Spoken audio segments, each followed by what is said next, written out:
switch to French. And the other thing I remember of my first years, I think, as a kid in France, is that I was like any regular kid, but often I could hear that I was different, because other kids would say, "Oh, you're brown, you're not beautiful," stuff like that. But they would say that to you, that you're black and you're not beautiful? Yes, because they didn't know. They just repeated what their parents said or what they heard on television. But I was a happy kid in Paris. Not really in Paris, because I moved to a little town named France. I have to say, let's start with the beginning. This is my first interview in English, so I'm starting to swear. Aïssa was very nervous about giving this interview, which is, to me, you want to respect people's nervousness and whatever, but I'm like, are you kidding me? You speak English better than most people that are here, so it's fine. And you're more accomplished than most people we know, so you're doubly fine. But thank you for forgiving my lack of nuances sometimes. I'll do my best.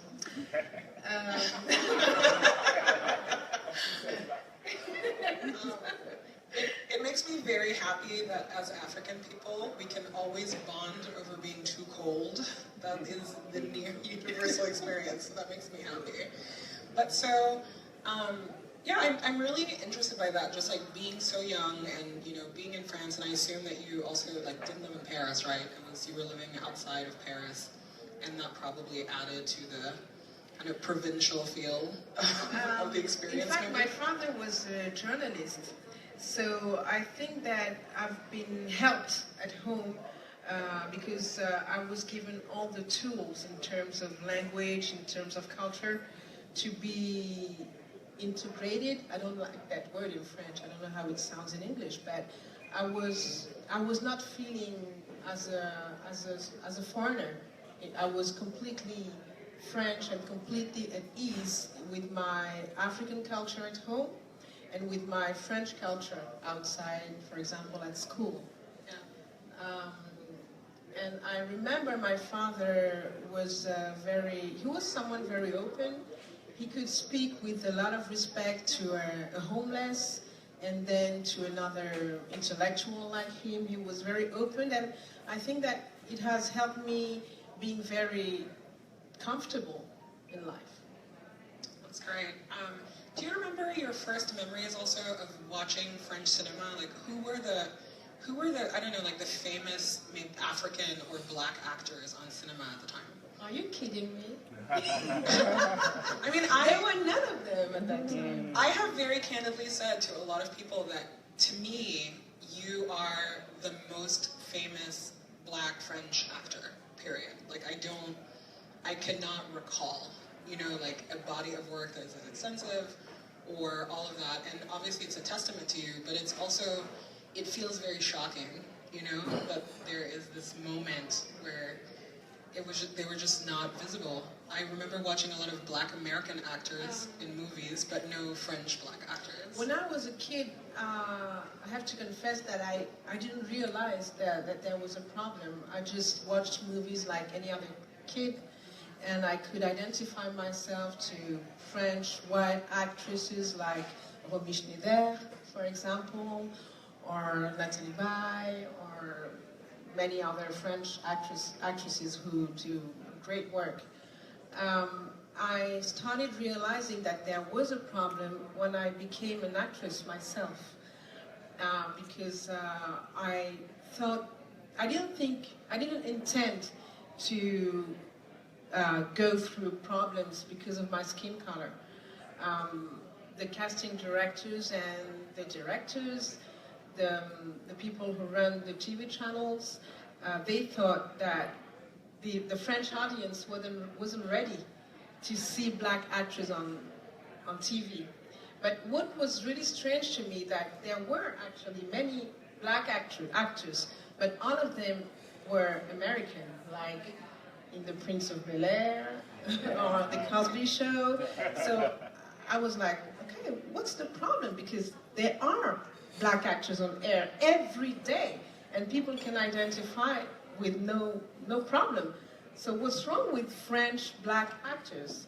And I think that people weren't aware of what the blocage, the problem was. Yeah. I've heard you talk in interviews about facing that brutal reality, is what you called it, of being an actor of color in France.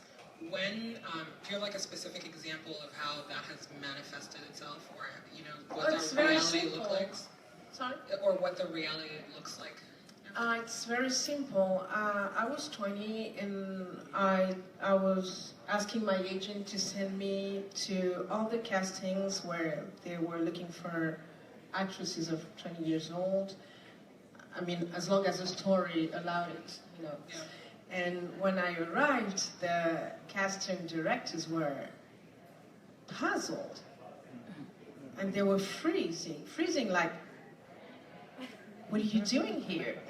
It was like if I had been an extraterrestrial, E.T., it would have been the same. And then they would call my agent back and say, don't do that again. My only regret is that I haven't done any, hidden cameras to shoot these moments, because people would not know how heavy their reactions were. But even in the face of all these obstacles, I'm so struck in your work, the diversity of characters that you've played. Everything from working on small indie cinemas, working on big budget movies, French New Wave films, and you've played every kind of woman, including the woman that is the object of desire, which I think that for a lot of black women, that's something that you're like, I can be the best friend in the movie, or I can be the some sort of whatever, like domestic worker in the movie, but really being a main character that carries itself.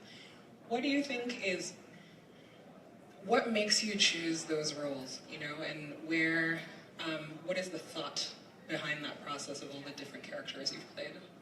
The first thing I have to say is that I've been very lucky. I was stubborn, so I couldn't give away. I knew I would never give away. I had another job besides. I chose to fight as hard as I could to become a respected actress. And I've been lucky because some respected directors chose me, like Abderrahmane Sissako in Bamako, or Michael Haneke, or Cedric Klapisch. And these directors make very specific movies, which are very different one to the others. So I've had parts in film d'auteur, independent movies, and then comedies, very popular ones, and that helped me a lot, because then people realized that I wasn't only black, but that I was an actress.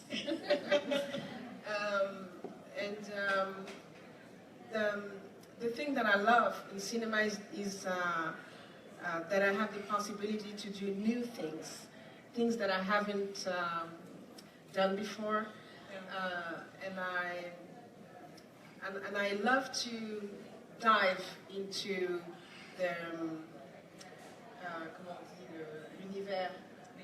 the universe of directors. I love to try and understand what their obsessions, artistic obsessions, are, and build a character which fits to their universe, and bring my specificity. So you're very popular in France. You are also the first French black actor who was nominated for a César, which is the French equivalent of an Oscar. It's a really big deal. What does it feel like to come to America, where you're trying to break through into this audience? Like a rebirth. I feel like a baby. It's a rebirth because people don't know me here, except people who know independent French cinema. People seen Paris Je t'aime. Yes, Paris Je t'aime, which was a film with many short films with directors from all around the world. But most of the people, don't know me, so it's very challenging to me, and I love challenge. So I'm working with my manager, who's here, Yasmina Edwards, to build my path here in America. And I have to say that people in the industry, the casting directors or the agents, are interested because they are curious, because they are used to see white French actresses. So they are starting to realize that France is much bigger than only white. And yes, we'll see, but I'm confident. I mean, I'm confident so, for you. That's so fascinating. You're also trying your hand at doing other things, so producing and directing and really branching out from acting. I heard that you were in Connecticut this weekend and you showed some films that you've been working on. A film. Can you talk about that? Yes, I had a movie that has been released last year. No, 2 months ago. 2 months. It feels like a year. In France, the French title is Il a déjà tes yeux. The American title is He Even Has Your Eyes. It's the story of a black couple. They're French, they're in love, but they cannot have a baby. So they decide to make an adoption, and they are given a white child. This is a comedy, and the material of the comedy is that in France today people are used to seeing white people adopting Asian, black kids, but the contrary, the reverse doesn't exist. So Lucien Jean-Baptiste made this movie. He comes from the French Caribbean. He's French, and he decided to dive into this subject because he realizes that his mother is a Caribbean woman. He became French, and his children are like any other white children, even though they are mixed. And he was wondering what heritage means for his children and the part of their Caribbean descent in their being French. And the film has been a great success, and it was the first time that I was showing it in America. And I have to say that I was very curious to feel the reaction of the American audience, because the race issue here is preeminent, maybe more than in France. And I intended people to have different reactions from what I heard in France, because we've been traveling to in 40 towns in France, and the reactions in Connecticut were exactly the same as they were in Ivory Coast, in Mali, and in France. So this film is very particular because I think that it is a confrontation to big issues, and it makes the miracle to unify people. You also have an upcoming movie that you're heading to Nigeria to make. That's about the Biafra War, correct? And so when does that start? Like, when does production start on that? And who are the people involved? The director is named Odera Ozeka. He's here. We're gonna meet for the first time. Big day at Noe House. And I read the script maybe a year ago, and I was amazed because of its. He masters this big subject of the Biafra War. And to me, this is the material for a very big movie and an important movie made by someone who's American, but who grew up a little bit, tell me if I'm wrong, in Nigeria. And like Lucien Jean-Baptiste on another type of movie, he makes this movement of unifying his history, his own history, to tell the history of the big H. Am I wrong? Is everything correct? Yes. I mean, you have a really busy year coming up. You're also working on documentaries, and one of them is about your father, who, for those of you who don't know, Aïssa's father is a giant in African journalism and was an intellectual and somebody who touched so many lives. And so I wonder, how did you get to the point that you're ready to tell the rest of the world this story? Because I'm a woman now. No, seriously. I lost my father when I was 8.5, and he was poisoned, and I was told that he was murdered because of his ideas, but I didn't know more than that. And a few years ago, I started to have some information about that story. And my father was a close friend of Thomas Sankara, who is considered as some people say yes because some people know, and for those who don't know, Thomas Sankara is considered as the African Che Guevara. He's made a revolution in a very small country who was a very poor country in the 80s, and he made a revolution, and he tried to build a society in which everyone would be equal, and he made amazing things. We can discuss it afterwards if you want. And my father, as a journalist based in Paris, participated in Paris by writing articles who made this revolution famous outside of Burkina Faso. And then he went a lot to this country and participated to this revolution. And now I am, I don't know, strong enough to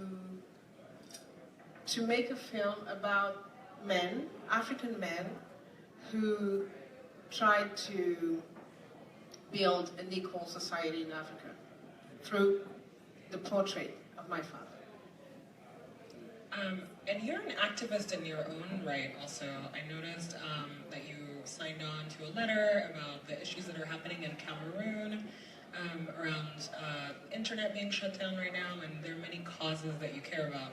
How do you really reconcile that with the work that you do and give the issues that you care about the platform that you have? I was raised by a family, because my uncle raised me when my father passed away, by a family very fond of politics. So I've always been aware of the world around me.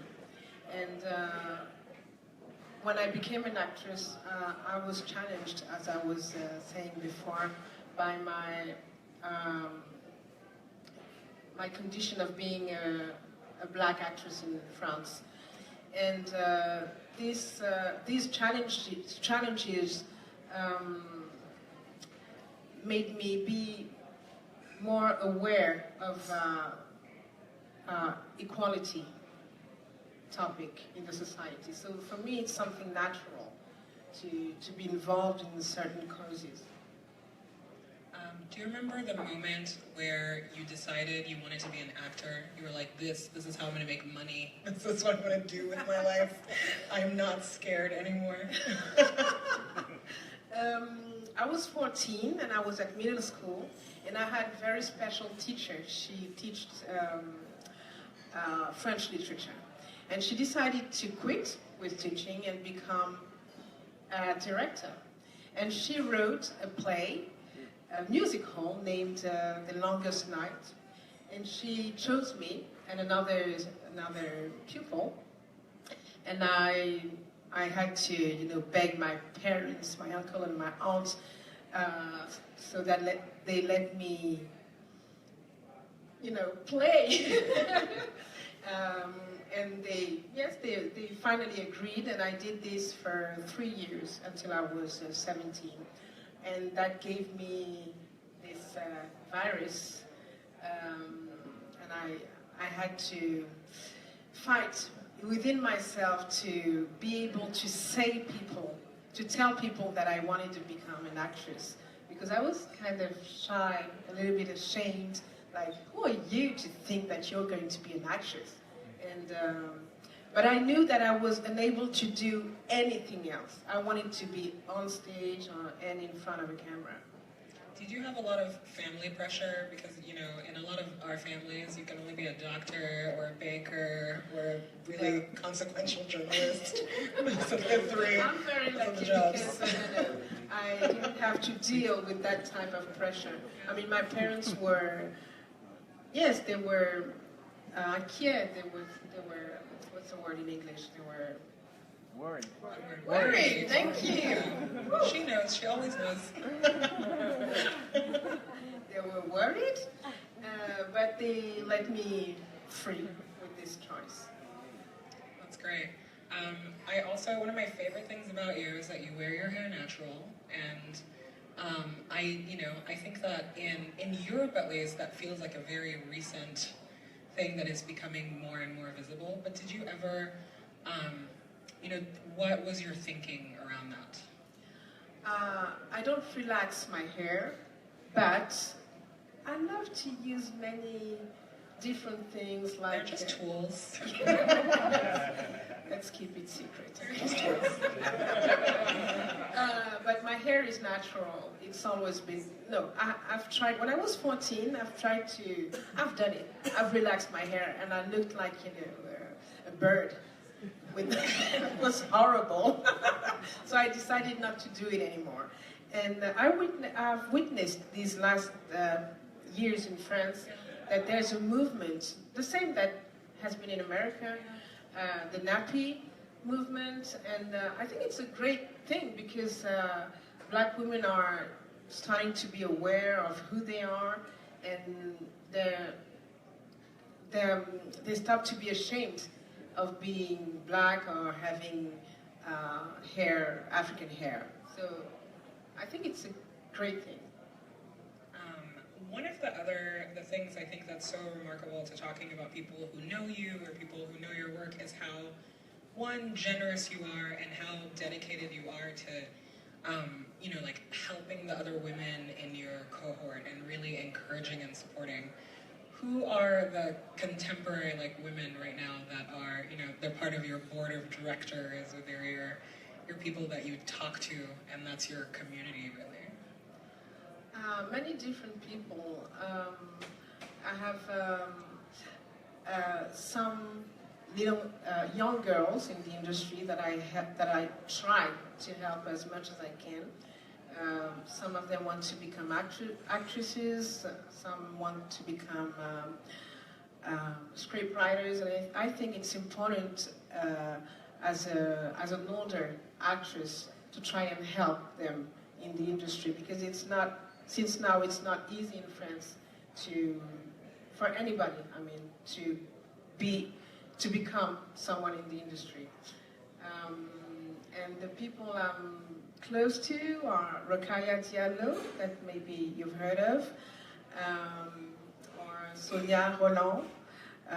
We are of the same age, we come from Africa, but I'm also close to some other people. I'm not just in the black community, and in France there is no black community because the society is completely different, and people at school are mixed. So I think that when we grow up, we can be close to anybody in terms of thoughts, of community of thoughts. So we talked a little bit about your American voyage and breakthrough. What are you excited about being here and being more present here? And what are the challenges that you're facing also? In France, we have a big industry, the biggest in Europe. We produce maybe 250 films a year, which is huge compared to the size of the country. But the American industry is amazingly huge compared to the one in France. And I've been raised in a way by some American directors like Spike Lee, Martin Scorsese, or some younger ones that I'm starting to discover like Ava DuVernay or Catherine Bigelow, and there are so many different type of cinemas here in America. It's incredibly exciting, and I think that what I am, meaning that I'm a French woman with African heritage, is completely new. No, except Omar Sy, who's not a woman, obviously. So I think that yes, maybe it's gonna be something that can interest some directors that I love. When was the first time that you came to the U.S.? The first time, I think I was 23 years old. For fun, for work? I came for fun, and I I don't know what that gesture means. For fun, but I remember that I was quite excited by the idea of working here. Well, now you are, so well, it's funny how those things work out. Okay, we've talked a lot about work. What does Aïssa Maiga do for fun? What are you watching on TV? What are your favorite TV shows? I don't watch TV that much. What I love to do in Paris when I'm free is to write, because that's the way I don't know, I really feel alive when I write, because I'm able to be very nuanced. I try. And I write theater, a documentary with my husband who's here, and many other things. And I love to see my friends, because I'm always hustling, always running like many people do. And when I have time, I love to take time to see my people, and especially my children who are here too. Thank you for coming. That's exciting. I guess, to leave a couple thoughts out there, where do you see like the next year going for you? Like at the end of the year, like what does success look like? I'll be in Africa with Odera, and also with another director who comes from Belgium. So I'll be shooting in South Africa, Nigeria, and in Senegal. I'll be shooting a documentary, and what else? And I'll be promoting films that I've shot before, so I'll be busy. Well, we wish you the best of success. Also, I want to do a thing, because you keep saying, I want to be nuanced, I wonder if they're going to understand me. If you have fully understood this interview and you had the best time of your life, please clap for her. I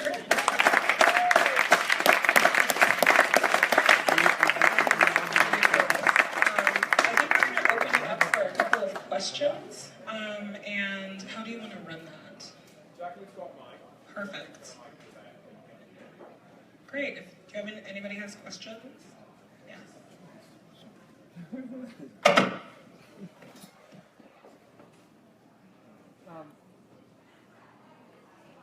Thank you so much for this really interesting discussion. My name is Claude Brunetsky. I'm from Togo, and I publish a platform called True Africa. And what's interesting to me is how a lot of Africans who grew up in France, like you, like me, once we achieve a certain level of success, there's an urge to go back and create projects on the continent. I'm very excited about what you said about South Africa and Nigeria and your new projects, but this is a relatively new thing in your career. So what was it your father, or what was the catalyst for you wanting to actually create Made in Africa projects, or be part of Made in Africa projects? That's a very interesting question, because when I have a project in terms of writing, it always pushes me to Africa. My imagination goes to Africa. I don't know why, because I'm very Parisian. I live in France. I raise my children in France. But it's probably because there's a lack of Africa. I miss my family.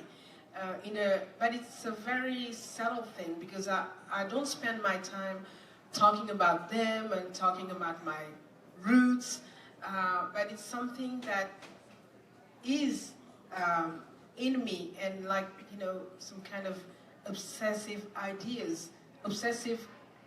secret ideas. And I think that it's a way to reunify what I am. I come from Africa, I'm French, and yes, I think it's a way to unify these different layers of my personality and my story. And maybe I have the feeling that I have to give back in a way. I don't know, we'll talk about it when the documentary will be done.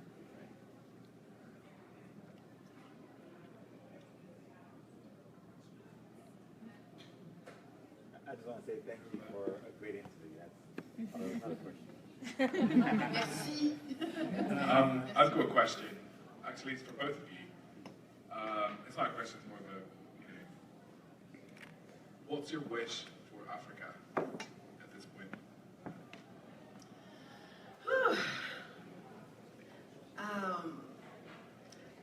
I would love to witness a time when Africa grows with its wealth, because I've seen my continent, the continent of my parents, my continent going through wars, going through many different problems linked to poverty, and that Africa is the center of many interests, and because of that, African population don't profit of their own wealth. And I hope I'm gonna be able to live enough to see African people become masters of their own destiny. And I have to say that it's starting to change right now, because the middle class is much more important than it used to be, and because there's a very big amount. The youth is very important, so that Africa is definitely the future. Yeah. We should... That's what I'm saying. That was perfect. I agree with most of that. I think for me, as someone I'm originally from Guinea, in West Africa. I grew up in Nigeria, and I am so African to the core of who I am. I think that what my wish almost is for other people, because I think that African people we are more seen now than we have ever been. We are more in control now than we have ever been. We are telling our stories. We are proud of where we're from, and I wish that we could see that reflected back in us. That when people tell our stories, or they think about us, or they look at what we're doing, instead of coming from this place of pity or of negativity, that they would see how much just abundance there is. And, you know, but I agree with all of those things. I think that seeing us become more autonomous and seeing us just grow more in our power. But I also think that we're living in this moment in history right now that is so fascinating, that for all of the evils of colonialism and whatever globalization is doing, we're still able to put one foot in front of the other, and we do that in our own way and with our own resources. And you know, and it's true. It's like it's the future, and nobody is more resourceful than an African person. And I think that we are living in times that is. You see that at every level, whether it's people who are working in fashion, people who are making movies, or people who are working in global finance. The resourcefulness and the looking inward as opposed to looking outward has been really inspiring. Thank you. Someone else has got. We have a lot of European, African actors who come from Europe, London primarily, Idris Elba, David Aloha, I forget the guy who played in Get Out, David, his name is Daniel. You know, they're coming over here and finding so much success in American cinema. What is it about U.S. movies that are drawing African actors who are raised in Europe to the U.S. to want to find success here? What is it about the industry? I'm not sure I understood Okay, your so question. basically what I'm saying is there's so many African actors who grew up in Europe but have come to the United States and have found so much success. Basically, they're not staying in Europe, they're coming to the United States for success. Yes, I get it. So what is it about the industry here that is attracting so many African actors from Europe? Because I think that because the inclusion of black people, black actors in the industry here in America, black actors from Europe feel that maybe there's more space for them here than in Europe. And the other thing is that in England, not a lot of films are being produced right now because the industry is,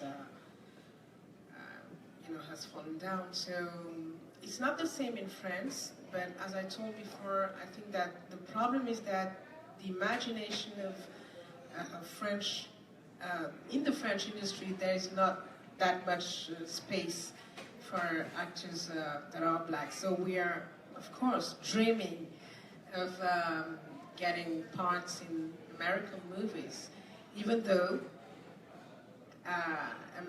black American actors don't always feel satisfied because there is also a problem here. But compared to the situation in France and England, it's completely different. I was wondering if you could share some insight on our brothers and sisters in Paris and in France, what that community is going through, what are some of the challenges, what are some of the issues that they may be facing, what do you think should be done? And also, if you can elaborate a little bit more about what it was like for you in terms of learning about your history as regards to African people globally.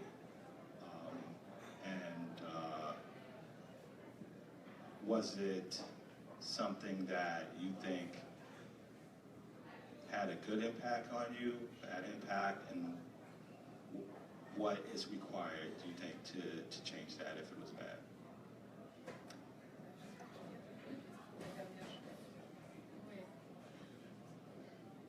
Okay. Là, j'aimerais bien, I would like to talk in French, if you don't mind, and for you to translate concerning the situation. You're not talking only about the industry, right? Okay. Okay. La La situation en France, elle est complètement différente pour ce qu'on appelle les minorités, même s'il y a des points communs. Elle est différente parce que l'histoire de France est complètement différente de l'histoire des États-Unis. Les Noirs américains sont arrivés il y a longtemps dans les conditions tragiques que l'on connaît.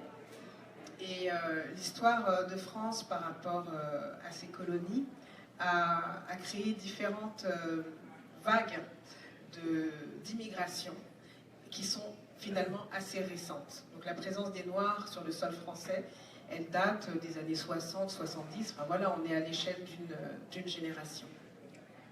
This is where I step in. I always dreamed of being one of those UN translators. So this is exciting. Good luck. This is all for you. I've probably forgotten everything you said. No, you know, Aïssa is saying that both the history and immigration patterns between France and America are very different, and that's obviously something to pay attention to. But the larger point that she made was about how in the United States, because of slavery, Black American presence here was hundreds of years ago, whereas in France, the presence of Black people is more recent. And so it, because of the pattern with colonialism and then the new waves of immigration that you're seeing. And so, move on. Et du coup, l'histoire des luttes pour les droits, elle est beaucoup plus récente en France. Elle s'est exercée dans les colonies, bien évidemment, mais sur le sol français, on est encore, je pense, au début de ces mouvements, à la fois même s'il y a eu chez mes parents, enfin la génération de mes parents, des luttes dans les années 60, 70, qui étaient d'ailleurs reliées aux luttes qui avaient lieu dans d'autres endroits de la planète, notamment sur le sol américain, parce qu'il y avait une identification des anciens colonisés avec notamment les Noirs américains. I feel so inadequate. Come on. I'm like, let's talk Sure about you my can handle insecurities. it. I'm sorry, this conversation is actually not funny. Aïssa is making the point that civil rights in America is, as a whole, has had both more impact and has more longevity here, just because of the immigration patterns and slavery pattern that we talked about before. So it's not that there was no struggle in France, but it's more in recent memory. And a lot of the language around civil rights in Europe borrows heavily from the language of civil rights in America, because this is where this is where the struggle happened. And it's not to say that our parents who lived through the 60s and 70s were not conscious of that, but their battles were very different because of the way that French society and American society are laid out. Ceci étant dit, il y a une identification, je pense, dans la condition que peuvent vivre les Noirs, parce que je pense que c'est la question que vous posez en France, avec ce que peuvent traverser les Noirs aux États-Unis. Et je vais faire vraiment très court, parce que c'est pas une conférence là-dessus, mais le mouvement Black Lives Matter, il a eu beaucoup d'écho en France, parce que je pense qu'elle a incarné ce que traversent des Noirs en France de façon éclatante. Et d'ailleurs, on voit que récemment, à travers certains faits divers tragiques qui ont eu lieu en France, ce cri de guerre, quoi, enfin pas ce, vous voyez ce que je veux dire? Je ne trouve même plus mes mots en français. Ce cri, il a été repris dans des mouvements en France. Et pour aller encore une fois très vite, je pense que chez certains Noirs en France, il y a la conscience qu'à la fois, on fait partie du roman national, on fait partie de l'histoire de France, on va à l'école, dans les mêmes écoles, même s'il y a des ghettos dans certains endroits. L'école française républicaine, elle offre en tout cas dans son intention les mêmes chances pour tout le monde. C'est pas toujours vrai, mais il y a la sensation qu'on est complètement français, et en même temps, en grandissant, quand on entre dans le monde du travail, quand on doit chercher un logement, d'un seul coup on se prend de plein fouet une différence chez certains est insupportable et qui fait prendre conscience d'une forme de racisme, mais qui est plus nuancée pour le coup que le racisme américain, je crois. I'm going to editorialize a little bit, but not that I haven't been doing that before. She says that the fundamental question that you're asking is basically about identity for like being black in France versus the lived identity of being black in the U.S. and that the Black Lives Matter movement had a huge impact on black national identity in French because it was both so shocking and really illustrated the ways, the unequal ways that you see. And so the example that she used to illustrate that was talking about the French public school system, for example, teaches you that it's a meritocracy, everybody belongs here, and it is, this is my editorial comment, French public school is really the center of life in a way that in America we have this debate about private versus public school, and it's mostly like, are the schools crumbling? But in France, it's really the vehicle towards integrating a lot of people, and it's what also determines your future work, like whether you'll go in the government or whether you'll be a doctor, or it's so central to that. And this point that you are raised thinking that you're in a meritocracy, that you're integrated, that you're black, and seeing that actually that's not true. You cannot get a job, you cannot advance in life. And Black Lives Matter gave a vocabulary for all of that, so you were able to understand the deep racism that was happening there. But she still thinks that racism in France is more nuanced than racism in America is, or that's how it feels, at least. I personally feel that, that's a conversation that we can have many times, just because there are many ways that you can be black, both in France and in America, and that really affects how that conversation happens. But there have also been a lot of recent incidents in France in the same way that we're having a lot of police brutality here, and that's been highlighted. That is also happening in France, and there's now both a framework and a vocabulary to talk about how to resist against that. Et ce que je voudrais ajouter très rapidement, c'est que ce qui me paraît important pour moi, ayant grandi dans un milieu très mélangé en France, c'est de se battre pour l'égalité, de condamner les injustices, mais de garder à l'esprit, c'est mon idéal, que la société française, elle est extrêmement mélangée, elle est extrêmement métissée, elle est vouée à devenir multiculturelle, véritablement. Et moi, je ne me bats pas uniquement pour ma chapelle, entre guillemets, en tant que noire en France, mais véritablement dans l'idée d'une communauté qui dépasse la question de la couleur de la peau. And lastly, to add, she wants to talk about how, obviously in the face of injustice, you're supposed to resist, you're supposed to call out injustice, and you're supposed to really fight. But the truth of the matter is that she doesn't just fight for black people in France, because French society essentially is very mixed. It's a very mixed society. It's they're a real melting pot. This, again, my initial comment, America's the salad, Europe is the melting pot, for real. And so just knowing that is a potential that French society can have, and not just upholding your own ideals and thinking about French identity that way. Alors. I think I am done translating. Please. Merci beaucoup. Alors, merci Aïssa. Thank you very much. If you want to see Aïssa, you can see The African Doctor on Netflix right now, actually. And I think that déjà dessus, it's going on Netflix as well. Even Has Your Eyes will be released on Netflix Netflix soon. So please, Aïssa Maiga, thank you so much.